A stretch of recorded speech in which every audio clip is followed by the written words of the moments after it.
relationship. That's confidence every night, different players. What does that mean for you guys as a team, especially when you come in as so many organizations? Yeah, it's definitely not a big three with our team. It's definitely, our starting five is a unit, and then we've got really talented young players coming in. So we definitely don't look at it like we look at it like every night. It could be someone's night, and I think we all complement big fella pretty well in different ways. We won the championship with this team last year with Bruce and Jeff and some other guys on the team, but these young guys have really gotten better throughout the course of the season, and they're just going to keep getting better, and then we're going to need them come playoff time. But it's definitely not like a big three or anything like that. Well, how happy was everyone for Reggie during that stretch late in the fourth? It seemed like everyone was kind of gassing up as a team. I mean, we all know how capable Reggie is, but I just think we knew how big this game was for us, and for him to hit those. I think he had 7 points straight, and they were all big shots. So we were, excited for Reggie, but it's something that we're used to seeing Reggie do. So it was just we were excited for the team, being a really good Miami Heat team in that building. What is it about sort of your ability to rise up to those occasions defensively? You guys held it, I think it was 97 the first game, 88 in this one, kind of meeting them and playing that tough defensive game. Yeah, I mean, that's the way they play, tough half-court team. They're not a humongous transition team.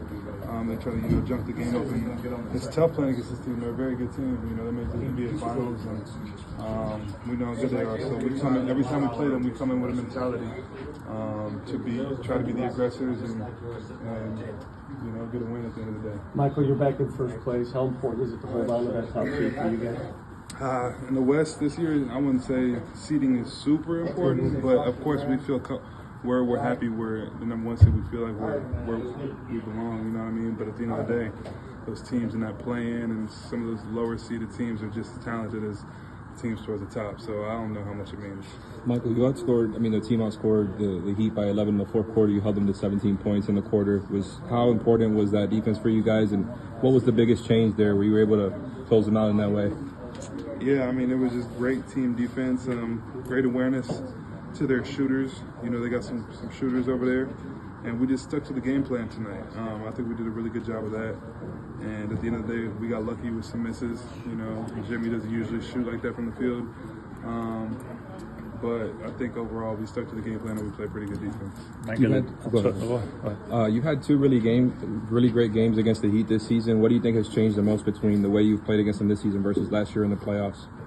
I mean, I've been looking forward to playing them this year just because I didn't feel like I shot the ball very well against them in the finals, so I've been pretty locked in. But overall, I think it's credit to my teammates. I'm just making my shots.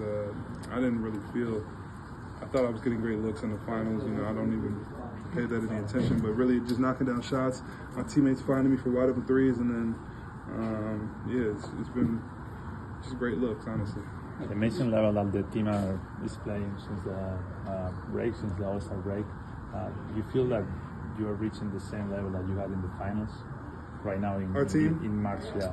We're definitely trying to gear up and build good habits going into the finals. An 82-game season is a long season, but with this last stretch, of 20 or so games, we're trying to build great habits and really get ourselves used to playing at a super high level, and we're holding each other accountable. I think that's another thing, is holding each other accountable off the court, on the court, and it's the little things. Getting out the locker room at halftime and time to go back and warm up for the next half. Little things like that I think we're doing a good job of as the season goes on.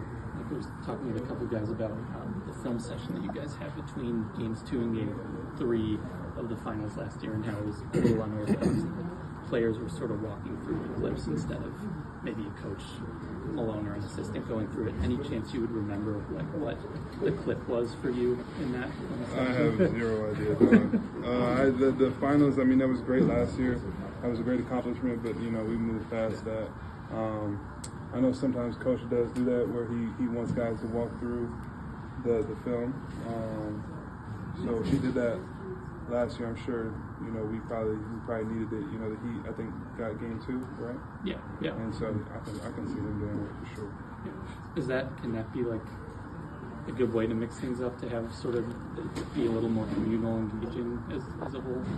Yeah, I think that's probably a good coaching strategy. Just, switch it up, let the players talk through what they see as well. Yeah. Thanks, Mike.